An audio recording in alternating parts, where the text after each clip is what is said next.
Halo, selamat datang di mata kuliah statistik. Pada kesempatan kali ini, saya akan menyampaikan tutorial untuk praktikum uji normalitas data menggunakan SPSS. Jadi, selain menggunakan modul praktikum yang sudah saya upload di e-learning, Anda juga dapat menyimak video ini untuk mempraktekkan bagaimana langkah-langkah uji normalitas data menggunakan SPSS. Sebelum kita masuk ke teknik pengujian normalitas data dengan menggunakan SPSS ini, terlebih dahulu akan saya sampaikan tentang konsep dari uji normalitas data. Ya, pada dasarnya, sebelum menentukan teknik uji statistik apa yang akan kita gunakan untuk menguji hipotesis, ya, dan ini khususnya untuk data yang mempunyai skala numerik.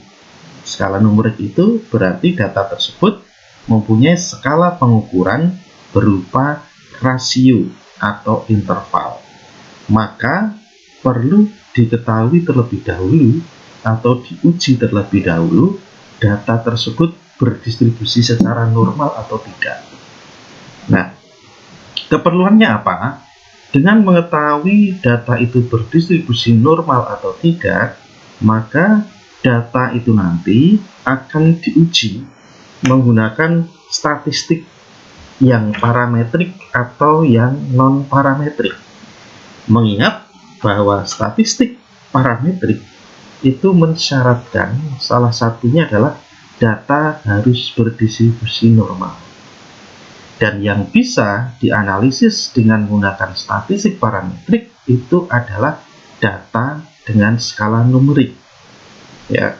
Nah, namun demikian, apabila data yang berskala numerik tersebut ternyata setelah dilakukan uji normalitas data dia tidak berdistribusi normal, maka data tersebut tidak bisa dianalisis dengan menggunakan statistik parametrik, tapi harus menggunakan alternatifnya dari statistik parametrik, yaitu statistik non parametrik. Jadi penting sekali untuk data yang berskala numerik ini, yaitu rasio atau interval, itu diuji normalitasnya terlebih dahulu, supaya nanti kita bisa menentukan teknik uji statistik yang akan kita gunakan, apakah memang memenuhi syarat untuk masuk ke parametrik atau tidak memenuhi syarat untuk masuk ke statistik parametrik. Nah, makanya ini dikatakan hanya berlaku untuk data yang berskala numerik. Kalau data yang skalanya kategorial, ini tidak perlu dilakukan uji normalitas data, karena otomatis dia hanya akan bisa dianalisis dengan menggunakan statistik non parametrik, dan statistik non parametrik itu tidak memerlukan syarat normalitas data.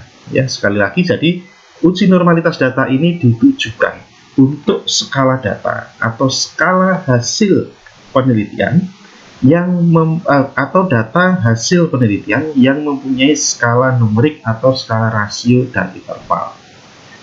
Setelah diuji normalitasnya, nanti akan kita lihat kesimpulannya bagaimana, apakah normal atau tidak. Kalau berdistribusi normal, maka data tersebut selanjutnya akan dianalisis dengan menggunakan statistik parametrik.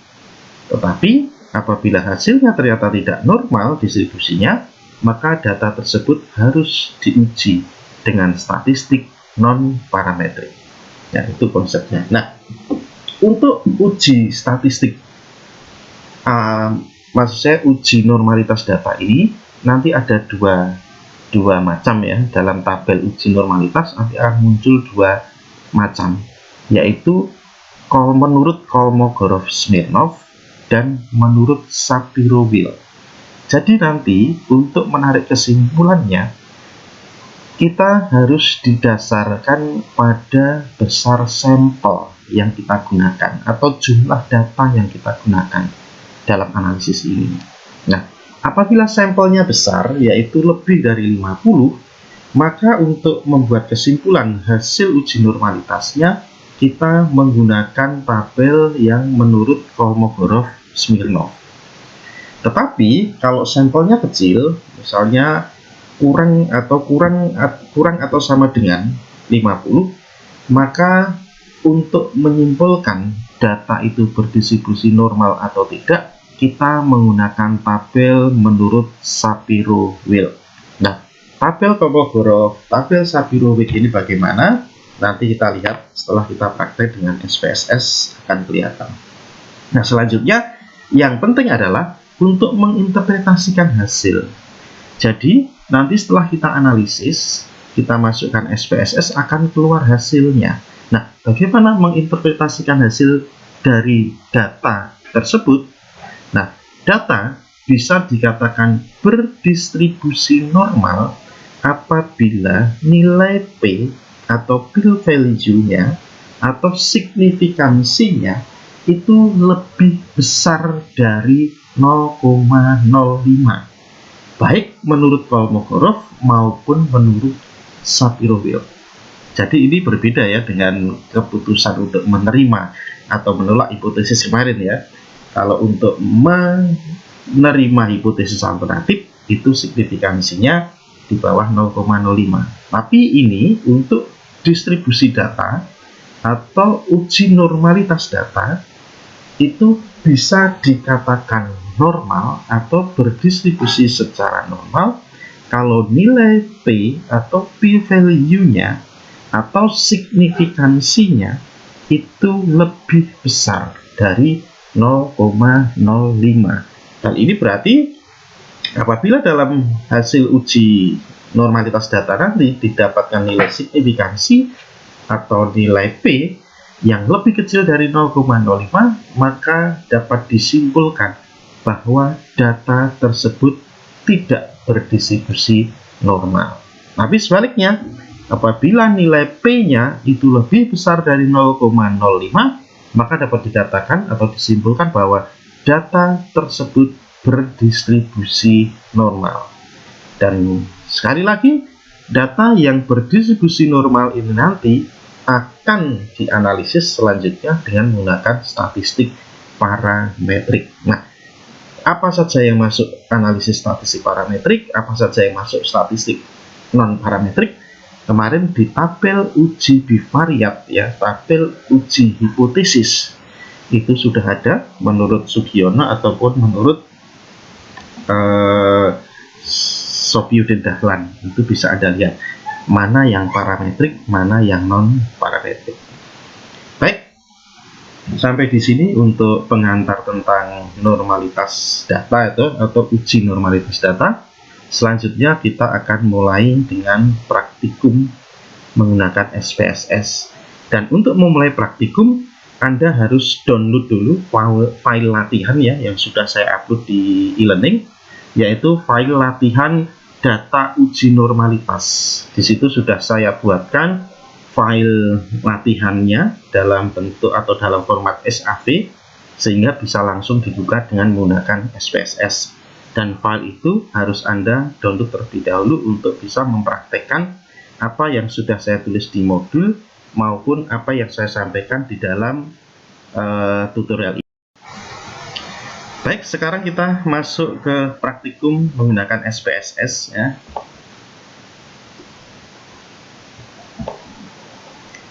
Anda aktifkan SPSS Anda ya, atau kita aktifkan SPSS ya, program SPSS ya. Kemudian kita buka file yang sudah jadi, yang sudah dalam bentuk SAV ya, itu data uji normalitas ini. Jadi saya open ya. Di dalam file itu isinya atau datanya itu adalah tentang umur ya, tentang umur responden. Jadi data di sini berisi tentang umur atau usia responden yang sangat bervariasi dari sekitar 290 responden ya, 290 responden. Nah, kita akan membuktikan karena data umur ini kan dalam bentuk numerik ya. Apakah ini nanti bisa dianalisis secara parametrik atau non parametrik? Kita harus membuktikan dulu data ini berdistribusi normal atau tidak. Nah, untuk itu data ini nanti akan kita analisis. Apakah dia memenuhi syarat normalitas data atau tidak. Nah, oleh karena persyaratan uji parametrik itu harus normal datanya, maka untuk membuktikan data tersebut berdistribusi normal atau tidak, perlu kita uji terlebih dahulu. Nah, kalau datanya sudah di entry di SPSS seperti ini, ya kita anggap ini proses entry-nya sudah selesai, sehingga menghasilkan data seperti ini, maka kita tinggal masuk ke langkah analyze. Ya, langkah analyze-nya adalah, atau langkah analisisnya adalah yang pertama, klik menu analyze di sini, klik menu analyze, ya. Kemudian pilih teknik uji yang deskriptif statistik, ya, analyze, deskriptif statistik. Kemudian pilih menu explore, ya ini. Kita klik explore, maka akan muncul tampilan seperti ini. Jadi ada kotak dialog untuk explore. Ini variabelnya atau datanya, umur responden, ya. Kemudian ini kotak dependent list. Nah, data atau variabel umur responden ini kita klik terlebih dahulu, kemudian kita pindahkan ke kotak dependent list. Kita klik di sini, dependent list. Nah, sudah selesai seperti ini. Kemudian kita lihat di kotak dialog display di bawah sini, ya. Pastikan pada kotak dialog display ini yang aktif adalah bot-nya. Bot ini kita klik, ya. Kita klik, kita aktifkan. Oke. Kemudian untuk yang lain-lain biarkan sesuai dengan defaultnya. Selanjutnya kita klik menu atau kotak dialog plots ini. Plot ini kita klik. Kemudian akan muncul tampilan seperti ini.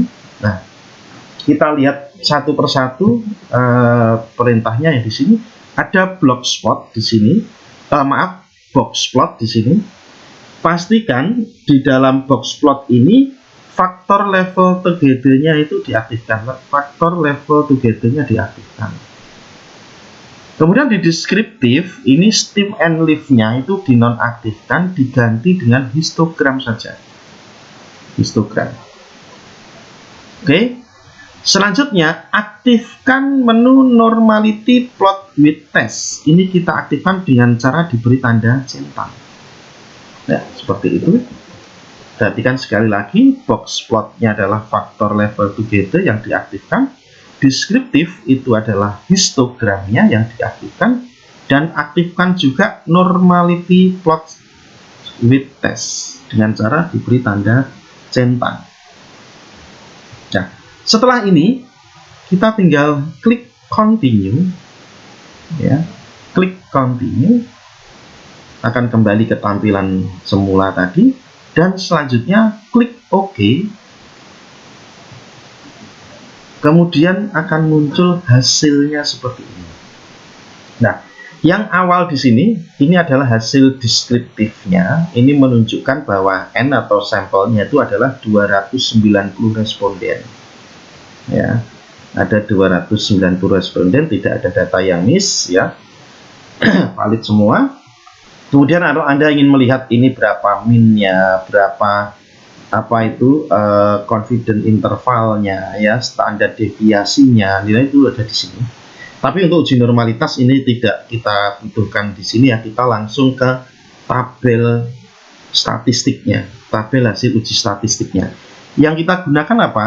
Yang kita gunakan untuk membaca hasilnya itu adalah tabel ini, tabel test of normality. Seperti tadi yang saya katakan, ada dua teknik uji, yaitu menurut Kolmogorov-Smirnov dan menurut Shapiro-Wilk. Kapan kita menggunakan hasil menurut Kolmogorov, kapan kita menggunakan hasil menurut Shapiro-Wilk, itu tergantung jumlah sampelnya, jumlah N-nya tadi. N-nya tadi berapa? 290, berarti dia lebih besar atau lebih kecil dari 50? Ya, berarti dia lebih besar dari 50. Nah, kalau lebih besar dari 50, maka untuk menyimpulkan hasilnya kita menggunakan tabel yang menurut Kolmogorov-Smirnov. Jadi tabel ini yang nanti akan kita gunakan, Kolmogorov-Smirnov. Nah, di dalam tabel Kolmogorov-Smirnov kita lihat signifikansinya, ya, signifikansinya atau p-value-nya berapa.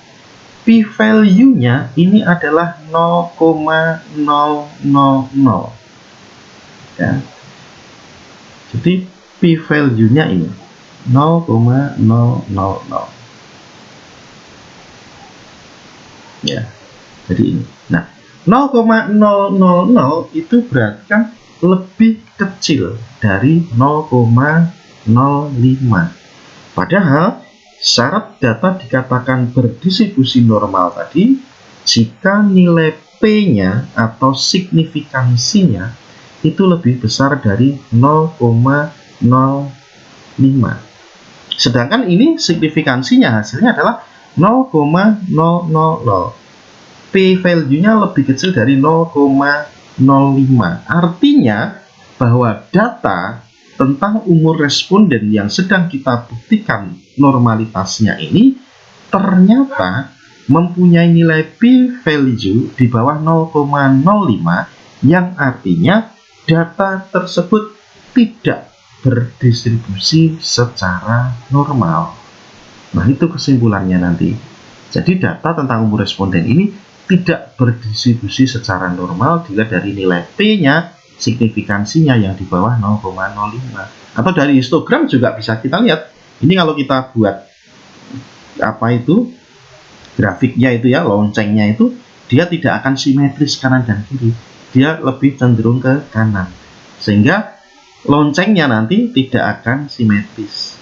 Dia akan condong ke kanan. Sehingga ini juga membuktikan bahwa data tersebut tidak berdistribusi secara normal. Tetapi dengan tabel statistik, tabel of normality ini lebih bisa dipastikan. Jadi kita cukup melihat hasilnya di sini, signifikansinya. Menurut Kolmogorov atau menurut Shapiro-Wilk. Kolmogorov kalau lebih besar dari 50, Shapiro-Wilk kalau lebih kecil atau sama dengan 50. Ya. Jadi itu teknik uji normalitas data.